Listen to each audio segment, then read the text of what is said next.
আমাদের একজন ছোট মেয়ে নায়িকা ছিল, নাম কি? লোবাবা। নাম কি? আরো জোরে বলেন। সিমরান লোবাবা। নাম কি? জোরে বলেন।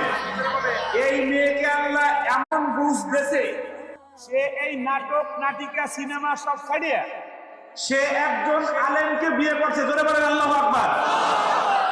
এই মেয়ে যে আলেমকে বিয়ে করছে, আর এখানে আর ভালো লাগতেছে না, ঠিক কিনা? জোরে বলেন। তারা কি বলে জানেন? 16 বছর বয়স এই মেয়ে, এরা বলে যে এই মেয়েরে ছেড়ে দেওয়া দরকার। জোরে বলেন নাউজুবিল্লাহ। বলে 18 বছরের আগে নাকি বিবাহ জায়েজ নেই এই দেশে। আল্লাহ বলছেন 18 আগে বিয়ে জায়েজ। ঠিক না? ঠিক কিনা? জোরে বলেন।